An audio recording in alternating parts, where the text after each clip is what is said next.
All right, so we're talking about bad broker behavior. The next topic we're going to talk about is what we call surplus lines or managing general agency abuse. A little explanation here. There are legitimate reasons for retail brokers, for the brokers that you work with, that clients work with, to go to surplus lines brokers or managing general agencies. These are intermediaries. They're instead of the broker having direct access to an insurance company, they will send an application to a surplus lines broker who will then send it on to to one of their insurance companies. And typically for a surplus lines broker, surplus lines typically means coverages that are a little unusual, like earthquake or perhaps liability insurance for a difficult risk, maybe a tough product that's being sold with a lot of liability exposure.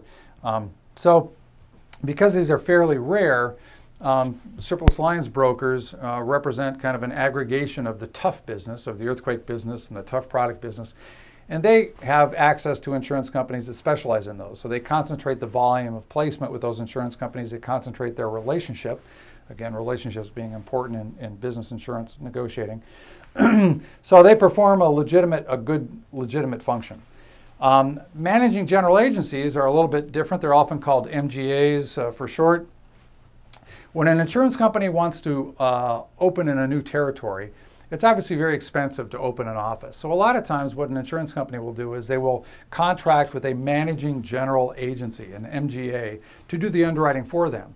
And typically an MGA will have many insurance companies for whom they're underwriting at the same time. So these intermediaries between the retail broker and the ultimate insurance company can perform a legitimate function. However, there is great abuse that takes place with regard to these intermediaries.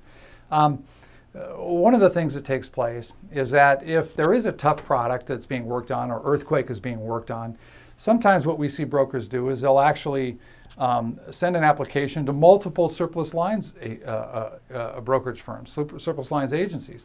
And when they do this, they basically prevent any other broker from bidding because they've locked up all the surplus lines agencies that are out there. There typically aren't that many. They're not like the large number of retail brokers. There are typically in any region, there's a small handful of surplus lines agencies. So, that's one thing that we see occasionally, bad broker behavior in an effort to defeat competition is to send an application to multiple surplus lines agencies, when in reality, usually a broker only needs to access a single surplus lines agency for a tough placement, a tough piece of insurance.